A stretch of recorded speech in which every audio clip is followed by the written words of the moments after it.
Casa, hoje aqui no estúdio conosco estão Osmar de Sá. O Osmar é professor de Sociologia da UFC, Universidade Federal do Ceará, e já esteve aqui conosco. Também Lúcio Alcântara, doutor Lúcio é ex-governador do estado do Ceará e já esteve aqui conosco, está voltando hoje ao programa. Leurenberg Lima, nosso parceiro, consultor político, está aqui também conosco. Bom, antes de começar o programa, quero mandar um abraço para o Fábio Freitas, que é professor lá do Conjunto Ceará, está sempre conosco, elogiou o programa. Grande abraço para o Fábio e para o Luciano, que é marceneiro. Encontrei com ele na rua, ele fez grandes elogios ao programa. Fico muito orgulhoso, Luciano, com suas palavras. Grande abraço para você. Abraço também para os advogados do estado do Ceará, que hoje tem um dia de comemoração, e os estudantes também. Hoje, dia 11 de agosto, comemora-se nessa data aí, homenagem aos advogados e aos estudantes. Senhores, muito boa noite, prazer recebê-los, imensamente satisfeito com a disponibilidade de estarem aqui conosco para a gente conversar. Doutor Lúcio, começando aqui com o senhor, que já teve aí o executivo estadual em suas mãos, o que é mais complicado, o que é mais difícil de sair, uma crise política ou uma crise econômica? O que corrói mais, o que assusta mais um executivo? Muito boa noite. Olha, eu acho que a crise econômica, ela sempre tem um conteúdo que muitas vezes não se resolve rapidamente e toca diretamente no cidadão, porque no bojo dela vem o corte de serviço do governo, vem a questão também da inflação, e todos esses fatos, o emprego, e isso termina afetando diretamente a população. A crise política, muitas vezes, é uma crise limitada. Sim. É uma crise mais dos poderes, é uma crise que tem melhor dizendo, ela atinge um universo mais restrito.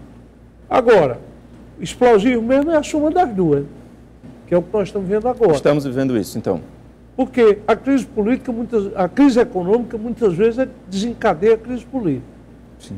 Porque se complicam as relações entre os poderes e entre os atores políticos.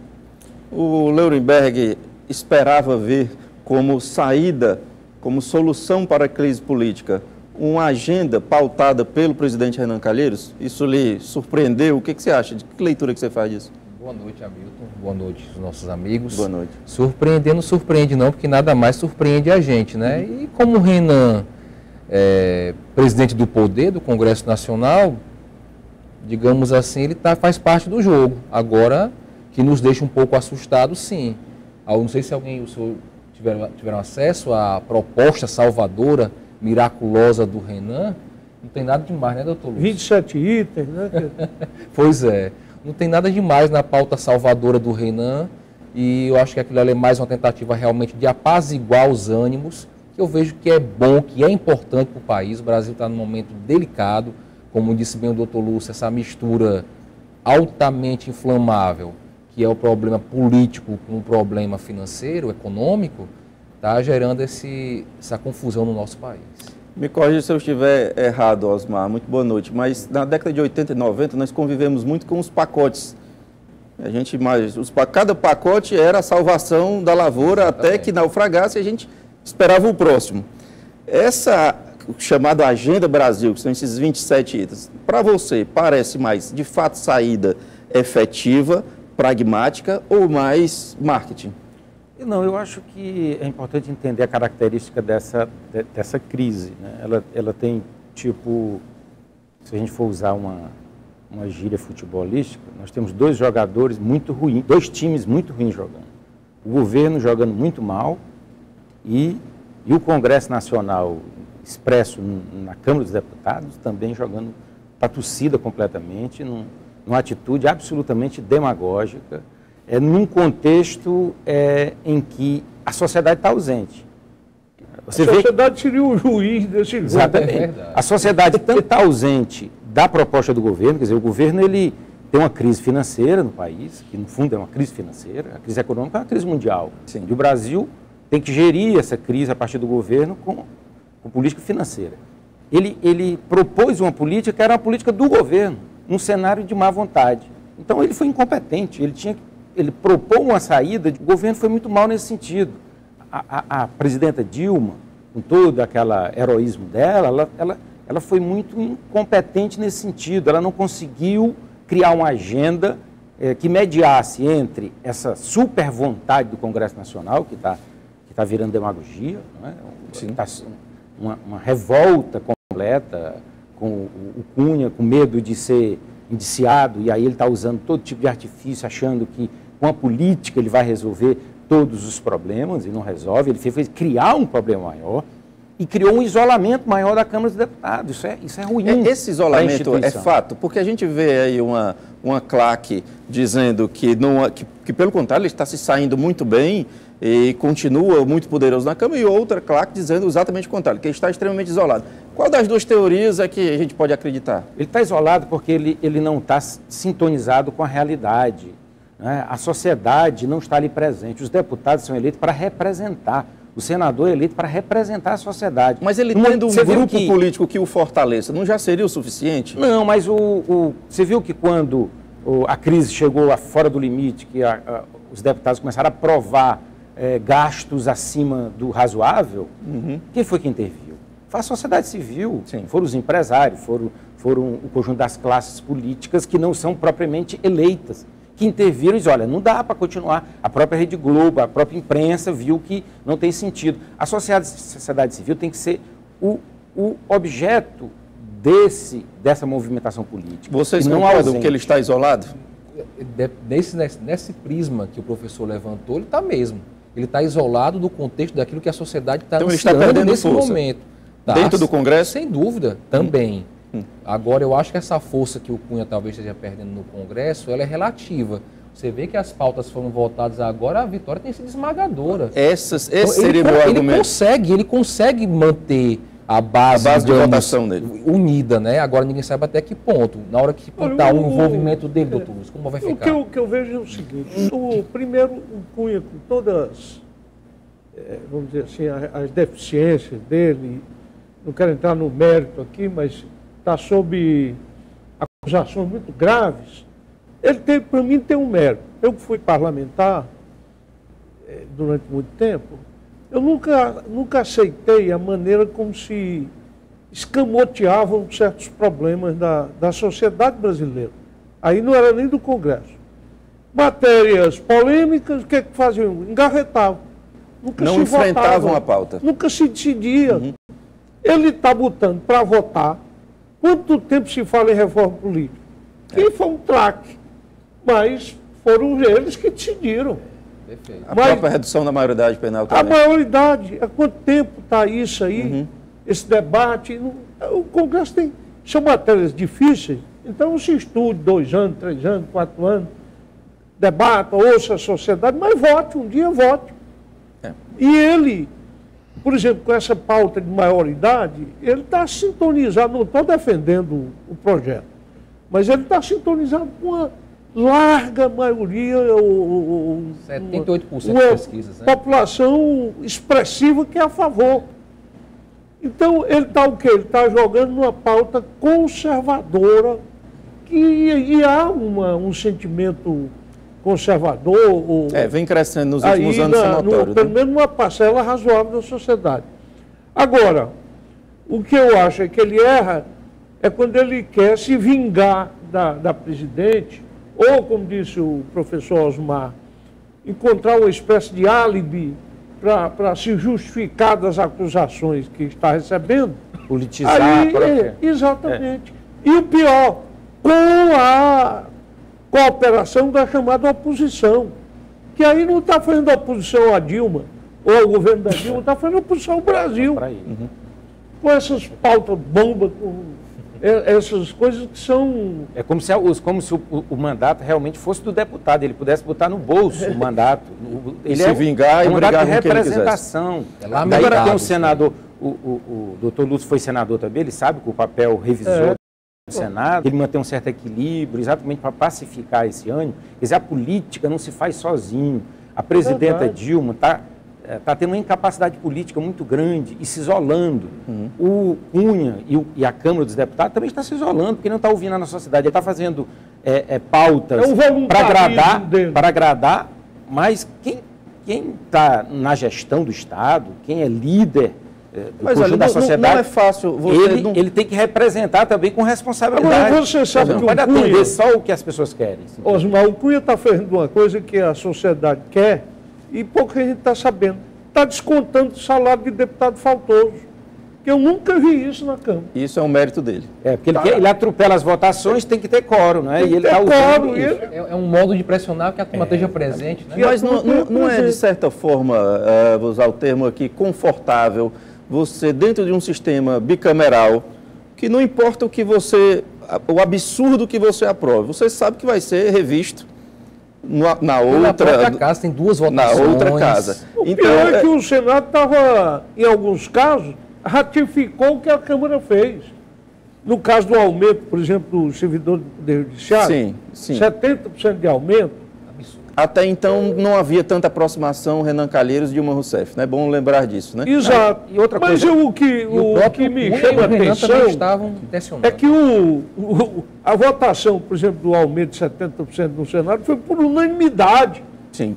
Unanimidade dos senadores. Porque um dia desse eu vi uma declaração, vocês possivelmente também viram, do Aécio Neves, que a oposição não tem a obrigação de encontrar saída para o governo. É um absurdo. Bom, e também não pode estar inventando votações de projetos absurdos. Eles têm a obrigação de compromete o país. Inclusive, o próprio projeto do PSDB da responsabilidade fiscal, ele se compromete com esse conjunto de votação populista. Claro. Então, o que tem que... Eu acho que essa intervenção que foi da política, mas foi de fora do Congresso, que teve da mídia, que teve essa intervenção, de certa forma, da sociedade civil, principalmente do setor empresarial, foi dizer, olha, nós não queremos destruir o país. Quer dizer, a crise econômica, ela está se ampliando em função da crise política. E aquela brincadeira, fazendo a política como brincadeira, está gerando uma possibilidade do Brasil ampliar a crise econômica. No caso do Rodrigo Janot, procurador, ser de fato reconduzido, passar pela sabatina do Senado. Não, mas não passou pelo Senado, dele, né? Mas ele vai passar pela sabatina do Senado e a votação, que lembremos, é secreta. No caso dele ser reconduzido, isso a gente pode inferir que é mais gasolina no fogo? Não deixa de ser, né?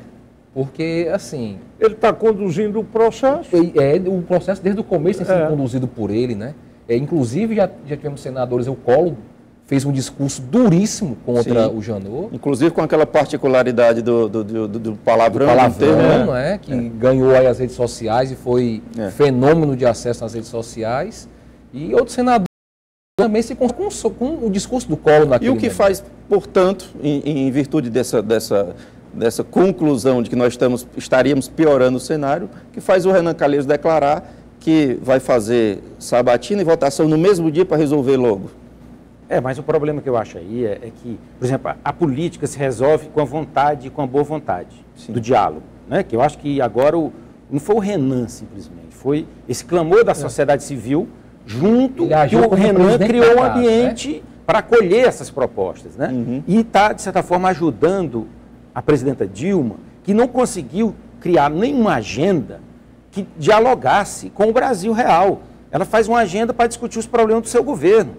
Ora, a sociedade não quer discutir só o problema do governo, ele quer discutir os problemas da sociedade em que o Estado e o governo têm responsabilidade. No momento que ele amplia essa agenda, no momento em que esse diálogo com o Senado amplia essa agenda, ele areja a discussão, cria uma pauta mais ampla, mais aberta. Isso é benéfico. Por quê? Porque você separa o limite das diferenças com um objetivo maior. A responsabilidade. Porque a política não pode vir para aumentar a crise, ela tem para resolver a crise. Essa má vontade que se vê claramente na Câmara dos Deputados, ela é antipatriótica, ela não ajuda, ela está aumentando os prejuízos das empresas, ela está agravando a crise política, porque no momento que você não aprova o ajuste fiscal, você alonga a especulação na Bolsa, o dólar sobe, o risco aumenta. Então, isso lembra antipatriotismo. Isso lembra algum país que passou por isso? Vocês lembram algum país que passou por isso recentemente? Está se referindo aqui à Argentina? A Grécia. A Grécia, sim. A crise grega começou exatamente desse jeito. E foi uma crise, primeiro, econômica, misturou com o ambiente político e eles não conseguem sair da espiral mais. Não, e outra coisa, a Câmara dos Deputados é um total clima de linchamento, né, público. Agora, quer dizer, veja uma bem, imaturidade o impressionante. que eu acho é o seguinte, tentando resumir aqui o que se falou, a situação vamos dizer assim, adesão incondicional ao só executivo, votar não a é boa agenda para a do governo, democracia, não é boa para a população. Perfeito. Agora, a dosagem com que isso está sendo feita aí Verdade. é nociva, porque certeza. ela Nem está... tanto ao mar, nem tanta terra, né, doutor? Tem que procurar ela um está consenso. comprometendo o país em função de uma divergência pessoal. E, nesse caso, perdemos todos. Exato. Então, e o Congresso, vamos recordar que já tem, parece 38 ou 50 congressistas que estão à espera da lista de Janot. Isso aumenta a crise, é outro fator, né? É o A Lava contrário. Jato aumenta a crise. É o contrário da lista de Schindler. Né? A lista de Schindler é para salvar. Uma libertada, a outra vai prender, né? É para condenar. Agora, a minha pergunta foi exatamente por conta da especulação de que Renan Calheiros e Eduardo Cunha estariam nessa lista. Então, de que interesse é que teria do Renan de defender a rápida recondução, se a especulação for correta, se ele está implicado na questão? Então, interessaria não ter o Rodrigo Janot, ou não? Não, a questão é que se eles forem denunciados, fica muito difícil eles ficarem lá, né? Aí a crise política agrava mais ainda a crise O econômica. ideal é ele divulgar essa lista antes da recondução? Porque, no fundo, eu acho que o Congresso trabalha de que o governo tem alguma influência sobre essa lista. Sim. E é um equívoco total. Eu acho que o Janot tem autonomia, o Ministério Público tem conduzido, a Lava Jato tem chegado onde chegou. Exatamente por causa da autonomia você exclui da a Polícia possibilidade Federal. de dizer assim, ajude a aprovar que o seu nome será excluído. Não tem como. Não porque, há essas você tem o possibilidades. Ministério Público, você tem a Polícia Federal, né, e você tem a Justiça Federal. Sim. É muito difícil você achar que o governo influencia essas três Senhores, instituições. peço licença, temos que fazer um breve intervalo, 3486-1721, Twitter, Hamilton Nog, o Facebook, Hamilton Nogueira, a gente volta já.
Olá, estamos de volta, segundo bloco do programa Verdade de hoje, falando sobre uma pauta extensa. Nova queda de popularidade do governo Dilma Rousseff, crise política versus crise econômica, pautas bomba e atuação do Congresso Nacional nesse contexto todo. Lembrando que você participa, 3486-1721, Twitter Hamilton Nog ou Facebook Hamilton Nogueira. Você participa ao vivo nesta terça-feira, lembrando que às sextas e aos domingos você terá a oportunidade de ver, rever ou indicar as nossas reprises. Além de você que participa de casa, que conosco no estúdio hoje estão Osmar de Sá, que é professor de Sociologia da UFC, conosco também o ex-governador do estado do Ceará, Lúcio Alcântara, e Leurenberg Lima, que é consultor político. Bom, aqui no intervalo, o Osmar falou um negócio muito interessante de que o perfil da presidente é um perfil técnico. No entanto, o que, digamos assim, ofuscaria ou até inviabilizaria um perfil de articulação política. Mas não é para isso que existe um ministério, um gabinete, que você lá atribua a alguém com esse perfil, para que você possa cuidar realmente do que você tem. Mas a personalidade da presidenta é muito fechada, ela passa muito arrogância e autocentrada. Não é? No momento de crise, é um momento que necessariamente tem que se dialogar. A política é a arte do diálogo, é a arte de se conversar e chegar ao entendimento. Porque fora disso, se a política não virar diálogo, ela vai virar confronto. Tá. Ela vai gerar crise, no lugar de gerar solução. Senhores, nós temos a primeira participação por telefone. Alô, boa noite. Boa noite. Seu nome, por favor? É a Antônia. Antônia, muito prazer falar com você, Antônia. Você tem pergunta ou comentário aqui para os nossos convidados? Estou assistindo, viu? Ótimo. Eu quero elogiar o doutor Lúcio Alcântara, foi um ótimo governador. Eu sou aqui de Maranguá, viu? De Maranguá, pois não. Um ótimo governador. Ok, Antônia. Queria dizer que a Dilma não é mais para estar no poder, não, pelo amor de Deus. Certo. Nós, eu sou trabalhadora, nós estamos penando a energia cara, a metade do teto não saiu, diz que vai sair mês que entra. Nós estamos até com medo, por isso o nosso fundo de garantia. O PIS, ela primeiramente anunciou que não ia pagar só em 2016, aí acho que o povo ia cair em cima dela. Aí ela resolveu pagar a metade, né? Que está afundando o nosso país. Pelo amor de Deus, pessoal. Ok, Antônia. Antônia, agradeço demais a sua participação. Foi um prazer falar com você. Ligue sempre que puder e quiser. Na esteira aqui do que a Antônia está elogiando aqui o ex-governador Lúcio Alcântara, o Masni faz coro a ela, tá? Antônio, e o Masni agora diz que doutor Lúcio, grande persona do Ceará. Alguém quer comentar a ligação? Aliás, vou até fazer uma pergunta para aproveitar aqui o comentário da Antônia. O que esperar da manifestação do dia 16? O que vocês esperam disso? Eu queria primeiro agradecer essas manifestações aí, que eu recebo como um sinal de generosidade do povo. Muito obrigado aos que se referiram a mim. Mas eu queria comentar o seguinte: o que chama a atenção foi a rápida erosão da popularidade da presidente. É bom lembrar que ela chegou a recorde de aprovação. Isso. E hoje é recorde de desaprovação. E eu acho que uma das coisas, que é um dos problemas nossos, é o fato dela ter se comprometido com certas políticas e que ela não cumpriu. Nem que a vaca tussa, né? Nem que a vaca tussa. E tossiu foi o rebanho todo. Por quê? Porque ela maquiou os números, ela procurou mostrar uma realidade que não existia. Então, ela está sendo confrontada agora com uma realidade que a obrigou a desmentir, de fato, tudo aquilo que ela disse durante a campanha dela. Então, isso, e afetando largas faixas da população, não é? Tá, olha, o Masni também comenta o seguinte, que usar o termo presidenta é uma maneira de externar apoio a Dilma. A respeito de sua opinião, mas não concordo. A questão do que esperar do dia 16 de agosto, dessa manifestação, também, além da minha pergunta, é feita também pelo Kleber Carneiro, que está sempre conosco. Alguém quer comentar? Eu acho o seguinte, eu acho que com essa movimentação, com a presença da sociedade civil no sentido mais propositivo, né, porque essa intervenção lá no Senado, ela trouxe uma luz no fim do túnel, no sentido de uma solução viável, de diálogo, já que o governo não tem capacidade e a Câmara também não. Eu acho que a tendência é até esvaziar essa manifestação de 16.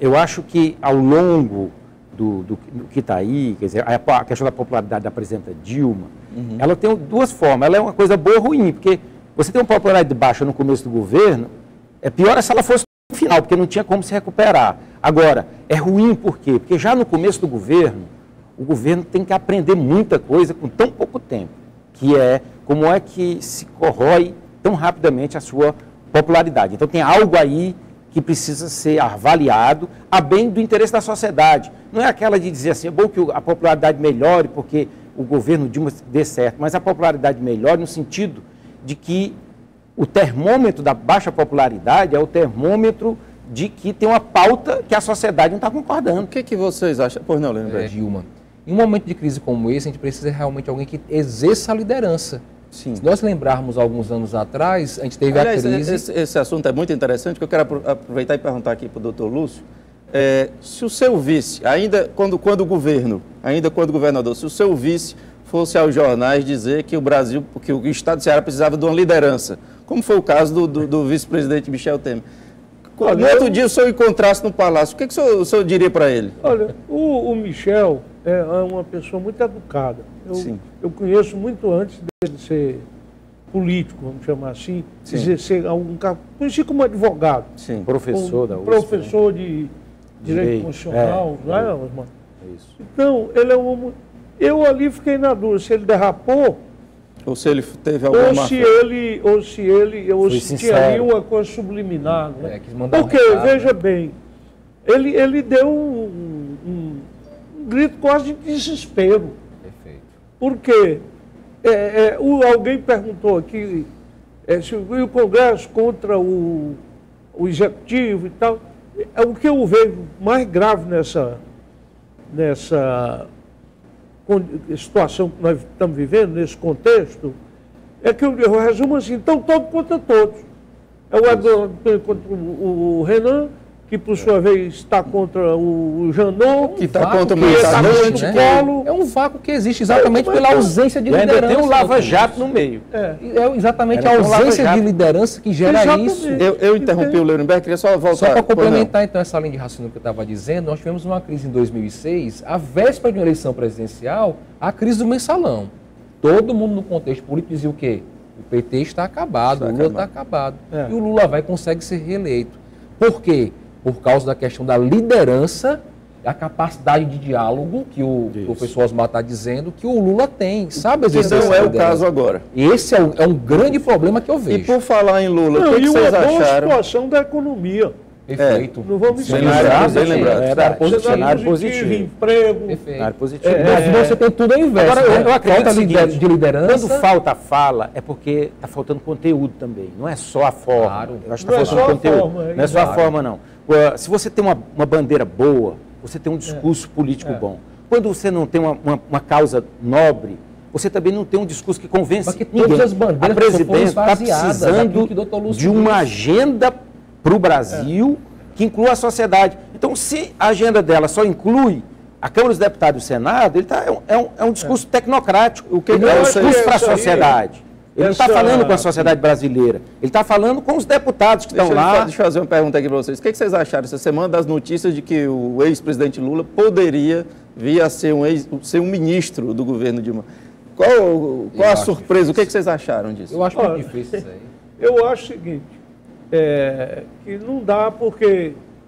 Primeiro podia ficar o criador maior do que a criatura. Né? Sem dúvida ficaria, né? Era uma coisa. A segunda é que isso podia parecer uma defesa, porque ele, como ministro, tem foro especial. Né?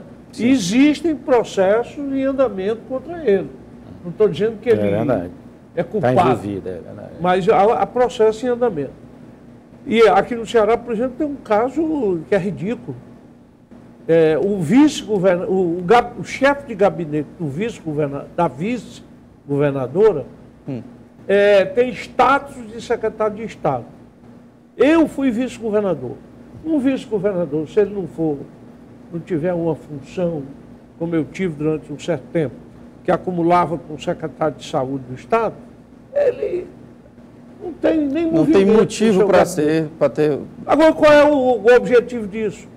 É para ele ter fórum privilegiado e qualquer coisa ir para o tribunal e não para a primeira instância. Então,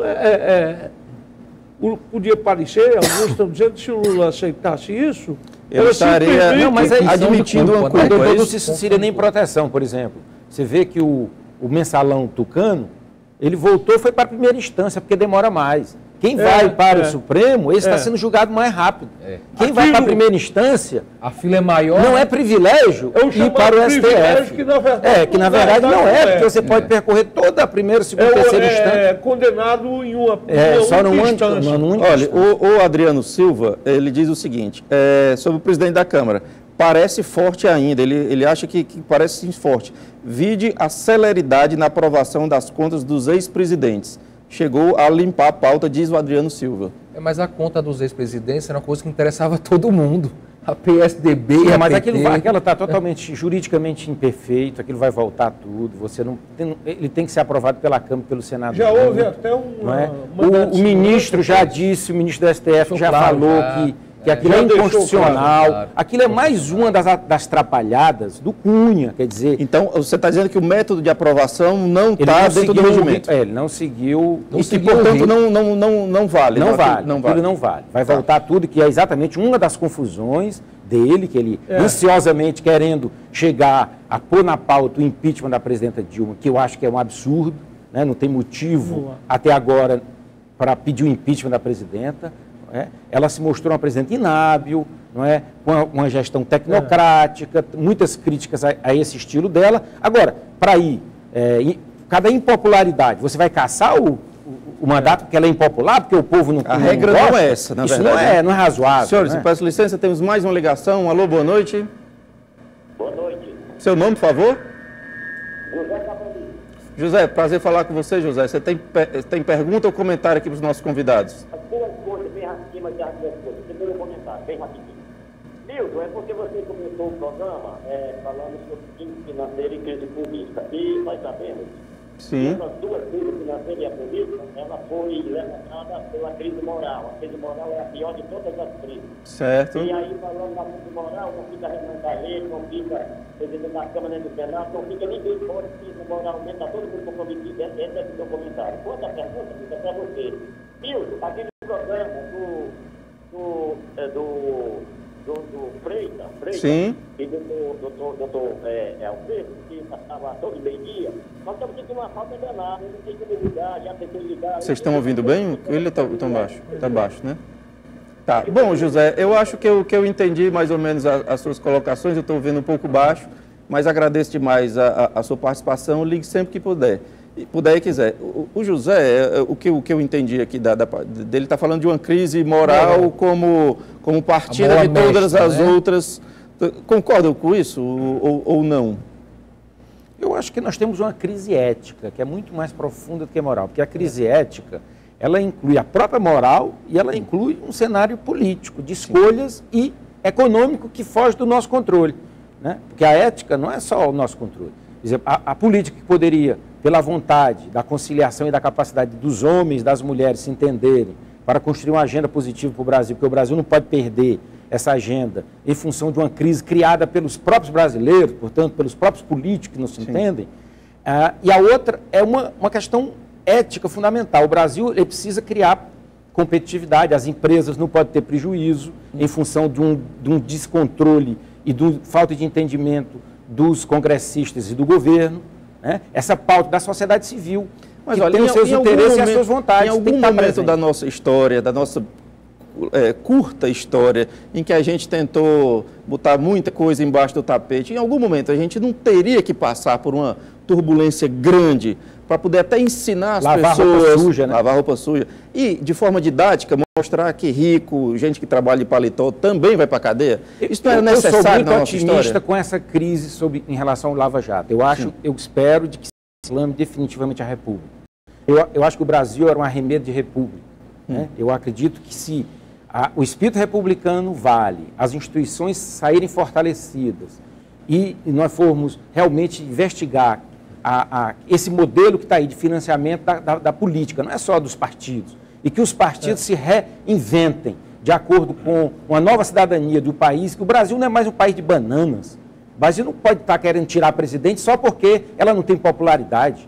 O Brasil é uma potência econômica, o Brasil é solução para o mundo. Então essa visão aí, pequena e miúda de determinados políticos, que porque a popularidade está de 8%, vamos trocar o presidente, isso é país, país miúdo, país pequeno. Sentido. Isso não tem sentido, o prejuízo é muito maior. Tá. O Brasil, mostrando a sua instabilidade política, ele mostra também a sua fragilidade econômica, isso dá um prejuízo muito grande para o conjunto da sociedade. O Adalberto pergunta aqui, Lorenberg, não seria tanto injusto imputar à Câmara o auge da crise, um governo de indicadores falsos em todas as searas?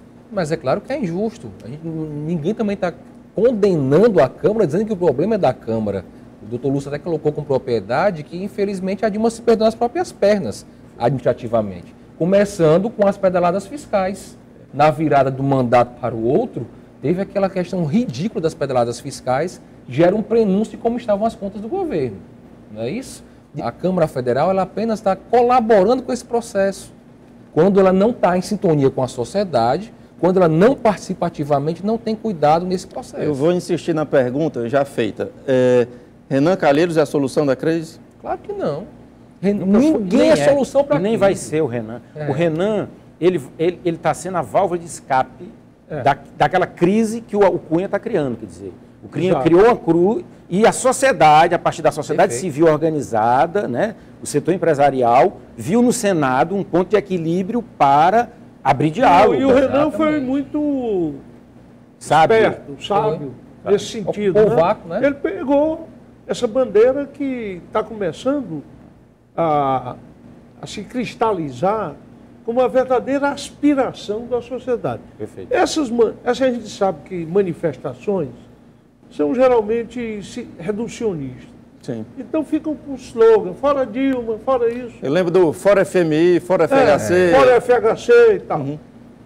Aquelas manifestações de junho do ano passado, apesar de uma certa violência e um caráter um tanto agressivo. Já faz 2 anos, 2013. 2013, desculpa. Elas tinham uma pauta. Talvez uma pauta utópica, né, de algumas coisas, mas elas tinham uma pauta. Então, essa manifestação aí de agosto, eu espero que ela capte essa coisa mais ampla. Verdade. Vamos ver o financiamento político, vamos ver o... Dar nome ao problema, né? Eu peço desculpas, tenho que interromper, que eu preciso chamar um breve intervalo. 34861721, Twitter, Hamilton Nog, Facebook, Hamilton Nogueira. Participe, até já.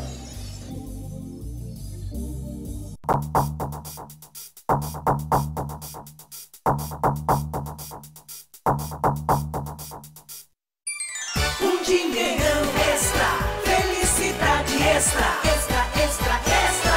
Quinta é dia de Totolec Extra.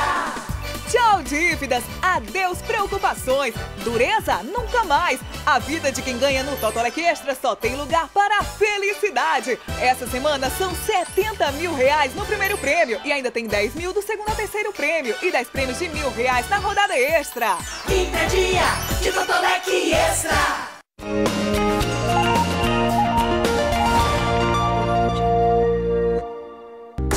Olá, você sabia que aqui na TV União você pode ganhar prêmios em dinheiro toda semana? Conta aí, Ednei. É isso mesmo, Léo. Aqui na TV União você concorre a R$1.000 por semana e no final do mês pode ganhar até R$5.000. Quer saber como? Conta pra gente, Lohana. É muito fácil, Ednei. É só ligar a qualquer hora durante a nossa programação para o número 049-49-8401-0977. Você já está participando da promoção. É facinho, né, Léo? Muito fácil. Quer ganhar R$1.000 por semana, R$5.000 por mês? Liga agora para esse número que aparece aqui na sua tela. 049-49-8401-0977 e concorra. O custo de cada ligação é de R$ 2,99 com impostos inclusos, então não perca tempo. É isso aí, e você ainda pode ganhar prêmios surpresas durante nossos programas ao vivo. É só ligar 049-8401-0977. Participe! Boa sorte!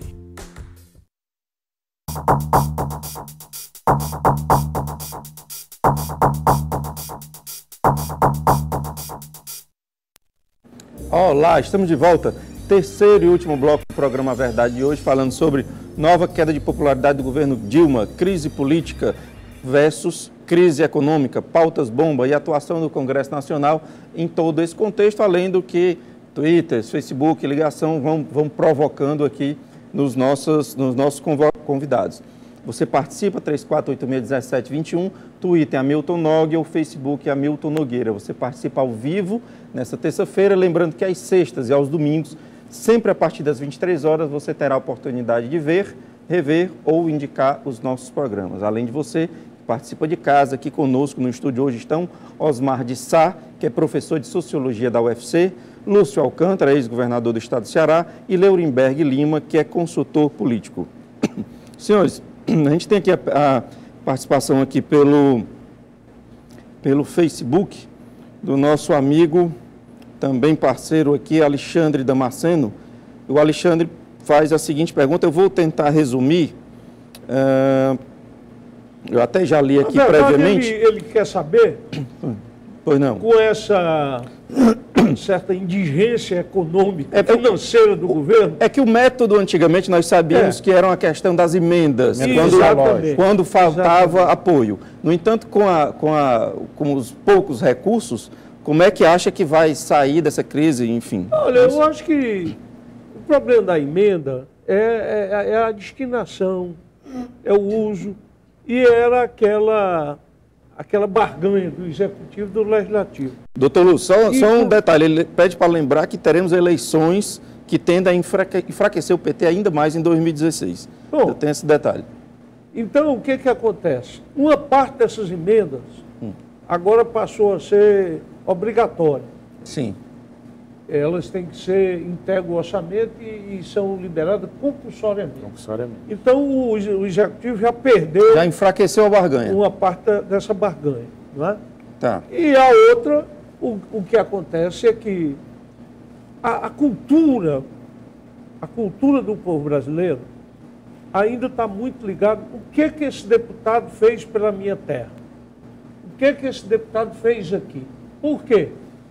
Porque na redemocratização, 46, por aí, você vai nas cidades aqui, o deputado fulano de tal trouxe esse hospital para cá, o deputado fulano trouxe um colégio, e o mundo mudou, o governo mudou, e agora o Poder Executivo, o Estado aumentou muito de tamanho, então as coisas são diferentes, mas o povo ainda não fica pensando como é que o deputado se posicionou diante do projeto tal, qual foi o projeto de iniciativa dele. Isso seria uma evolução ainda maior, que a gente não chegou a isso. Isso é grave, que tem, inclusive, doutor, alimentado a crise política, é o fato de que você não tem projetos em discussão.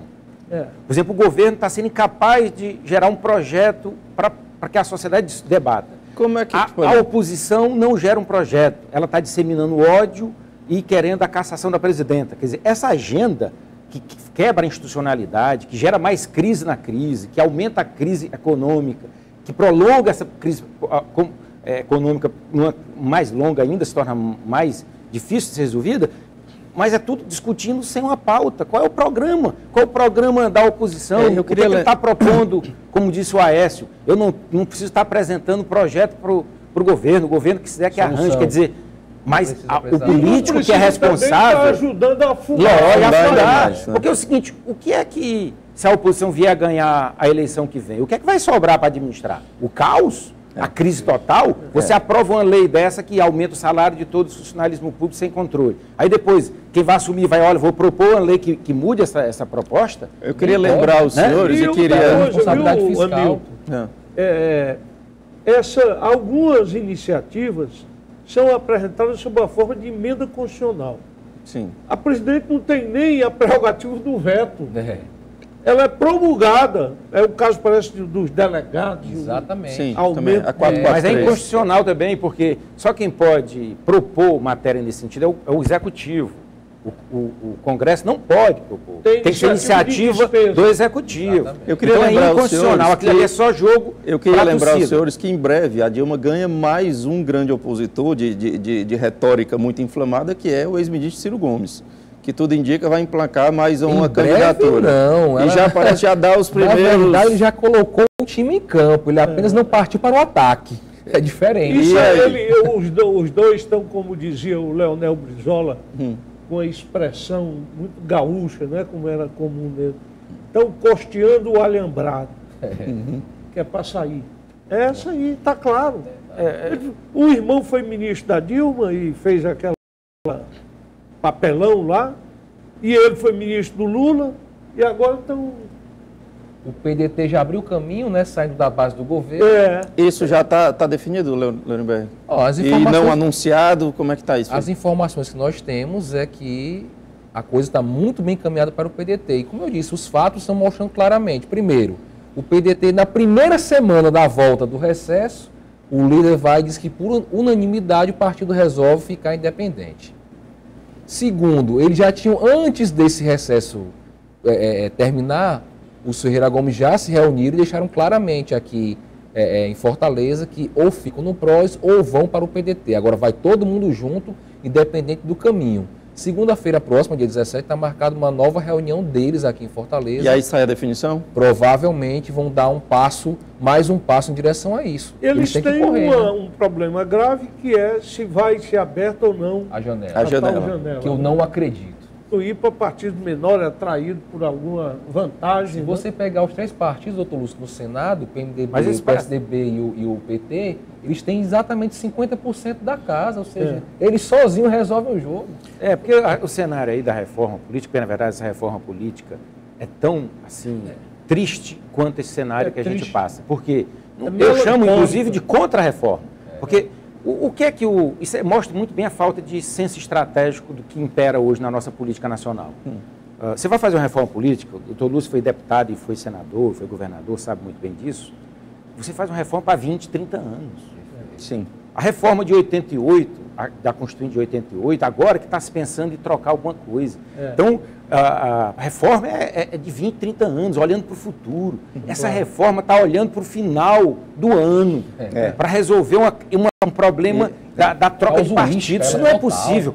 Com os deputados desses, com um partido amisquinhado dessa forma, com o governo e, ao mesmo tempo, a oposição sem programa, todo mundo fragilizado. Coitado do país com essa nossa classe política. Senhores, peço licença, temos mais uma ligação. Alô, boa noite.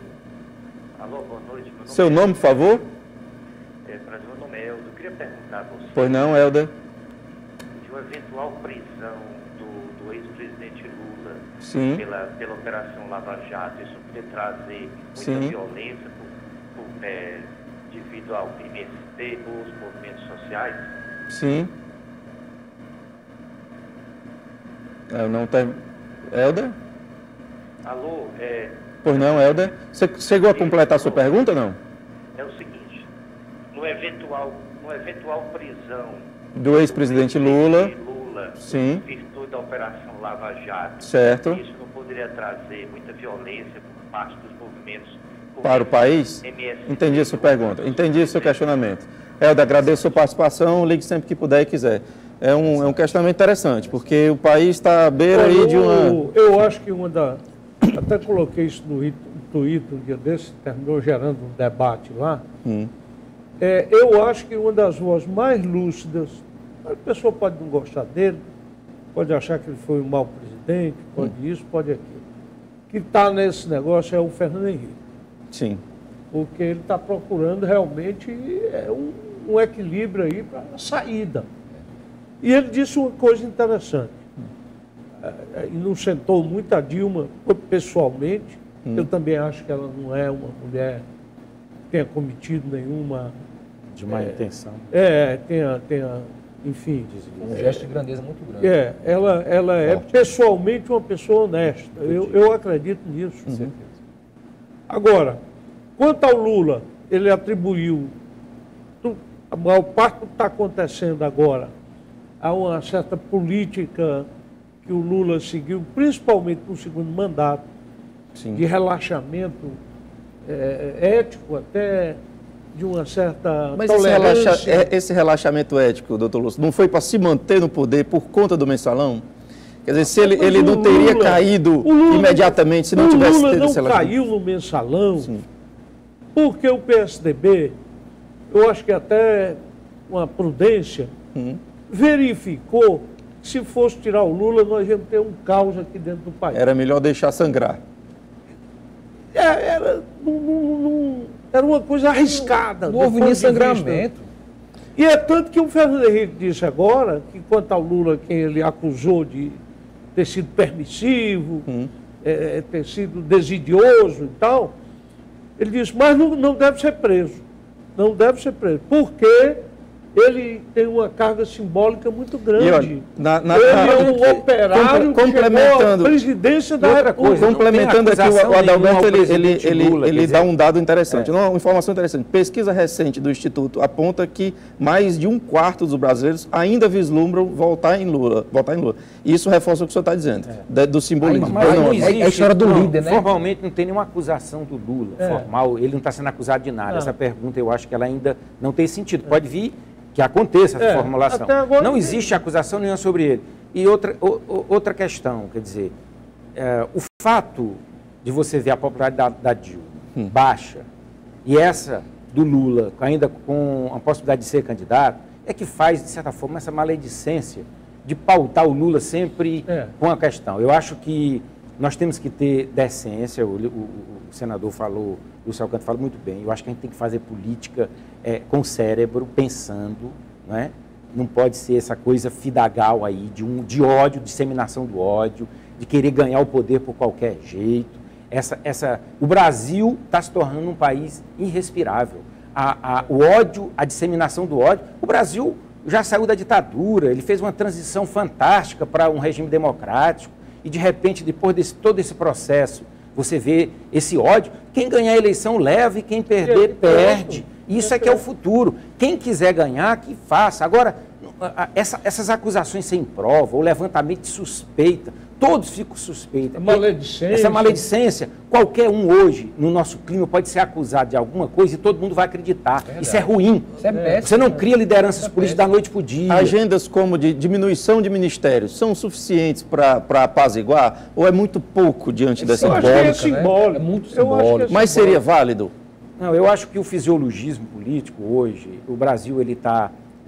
hoje que o faz falta é um grande líder, né, que a presidenta Dilma, apesar de ser uma pessoa muito honesta, muito sincera, de boa fé, ela tem pouca capacidade de liderar, de liderar um pacto pelo país. Aversão à política, pacto, né? pelo Brasil. Ela precisa fazer isso. Ela transmite isso. Notoriamente ela não quer conversar. Só que a gente mais precisa nesse momento é exatamente isso, né? Esse é o grande problema. Porque o grande articulador dela, que é hoje é o vice-presidente Michel Temer, até tem muito essa capacidade, é um homem de diálogo, é educado, etc., mas não tem essa liderança. Ele não é o presidente da República, certo? E, de certa forma, por exemplo, o PMDB, que sempre foi um partido de centro, que criava esse equilíbrio, ele está virando completamente descontrolado. O PMDB está totalmente descontrolado. Ele foi sempre o meu sempre foi o fiel da balança. Hoje o PMDB está totalmente descontrolado. Eu acho que o próprio vice-presidente Temer controla a parte. É momento para uma reforma ministerial. Isso é ruim, não é para o PMDB. Pela expressão política do PMDB, é ruim para o país você ter um país, um governo, quer dizer, um partido como o PMDB, na dimensão política que ele tem, de representatividade, está governado pelo bando de Maria louca, sem nenhuma responsabilidade institucional, sem nenhuma responsabilidade pelo país, não é? Criando pautas totalmente inviáveis. É momento para uma reforma política? É momento para isso? O Congresso rejeitou praticamente. Não existe reforma nenhuma. Vamos aguardar se o Senado vai fazer alguma coisa. No segundo turno foi negado, tudo foi aprovado no primeiro, então não houve reforma nenhuma. Diga-se de passagem, na verdade, diminuíram a idade para ser deputado. 18 anos. Para 18 anos, e não sei se tem mais alguma coisa. Não era uma reforma política, na verdade é uma reforma eleitoral. E causa um risco, na verdade, ruim. Nós não podemos fazer uma reforma política só debatendo só com os políticos profissionais. Nós temos que discutir com a sociedade, com os juristas. A cabeça da maioria daqueles que estão lá é a seguinte: bom, nesse sistema, eu me elejo ou não me elejo? Então, eu até dei uma ideia, claro, tem tantas que estão aí. Então, vamos fazer o seguinte: vamos votar uma reforma política, Para começar em que 2020. não valerá para a próxima eleição. É o que eu defendo. Para essa turma ter a chance de, do jeito que está. Para 2026. Agora, na outra, 2026. Passa a vigorar. Você tá faz a ideal para 2026. Uma visão de estadista que é o que está faltando nesses congressistas. Eles não têm visão da sociedade. Eles estão olhando para o seu mandato. O que é bom para o seu partido, para o seu mandato. Eu vi agora o líder do PSDB, que é um rapaz... É até ministério, é do Ministério Público. É o Bruno Araújo. Não, o Carlos Sampaio, é o líder da oposição e tal. E o líder no Senado, Cássio Cunha Lima, vamos fazer eleição. Uma nova eleição, é verdade. Isso não está previsto vamos dizer, na Constituição. É o tipo do argumento que derruba a importância da oposição, né? Não, se for para fazer uma eleição, tem que ser uma eleição geral. Porque esse Congresso que está aí não tem a legitimidade para continuar lá e mudar só o presidente. Que é isso? É isso. E a instabilidade política, quer dizer, essa falta visão de futuro nesse Congresso Nacional. Ele se amesquinhou, né? E tá, aquilo que a gente chama de palpa-bomba reflete só a sua própria mesquinharia, só a sua própria pequenez. Nós temos que pensar a bomba o país deles, eles não estão conseguindo trabalhar com essa bomba. Nós temos que pensar o país. Nenhum governo é tão importante que possa prejudicar o país e ele continua sendo, nos motivando a tanto ódio como está acontecendo. Nós temos que dizer o seguinte, para os que não concordam com o governo, apesar do governo, nós vamos querer que o país dê certo. Os que estão a favor do governo estão apoiando o governo, mas o governo vai ter que fazer aquilo que a sociedade quer para o futuro, que garante o futuro do país. Eu ainda gostaria de conversar sobre a Agenda Brasil, mas acabou não dando tempo de falar, porque nós chegamos ao final do programa. E eu queria garantir aqueles bons 30 segundos democráticos, os mais democráticos de toda a América Latina, para que cada um diga exatamente o que desejar. Osmar, 30... E em que momento está se prevalecendo? E aí os políticos hoje, numa altura dessa, deviam estar envergonhados. É quando a sociedade civil intervém. Quando o setor empresarial, quando o setor da mídia, quando o setor da sociedade praticamente intervém, fazer um apelo, diz o seguinte, vocês parlamentares não têm capacidade de pensar um projeto, o governo é incapaz, e você agora cria uma agenda para discutir o país. Essa agenda, sim, me deixa otimista, e eu acredito que um brasileiro patriótico, ele precisa ser otimista, mesmo, principalmente nas crises, e não querer condenar cada vez mais o futuro do nosso país em função da diferença que pode gerar ódio e dissensão. Doutor Lúcio? Olha, eu acho que é preciso bom senso e responsabilidade, ouvir realmente a sociedade, essas instâncias representativas da sociedade e que tem que ter voz, e tem que ser escutadas, porque é com elas que a gente pode continuar melhorando o Brasil. Porque, infelizmente, os nossos partidos políticos perderam interlocução, perderam representatividade. Então, há outras estruturas da sociedade que não são da política tradicional e que tem o que dizer, e que tem que ser ouvido e tem que participar mais. É o Brasil o país de todos, é isso que nós precisamos. Nuremberg. Hamilton, agradecer o convite, nós que agradecemos a todos que participaram aqui, a você de casa. Dizer que a gente espera que prevaleça sempre o bom senso, a tranquilidade, o discernimento por parte das pessoas que estão envolvidas nesse processo. Nuremberg, Lúcio, Osmar, agradeço demais em nome da TV a disponibilidade do senhor estar aqui conversando conosco. Agradeço também o Adriano Silva, Adalberto, o Kleber, o Masni, o Alexandre, nosso amigo Alexandre Marceno. Agradeço a você que ligou, que tentou ligar e que não conseguiu. Terça-feira que vem a gente está de volta com outra pauta importante que influencia, sim, diretamente no seu dia a dia. Um grande abraço, obrigado pela presença, até semana que vem, tchau.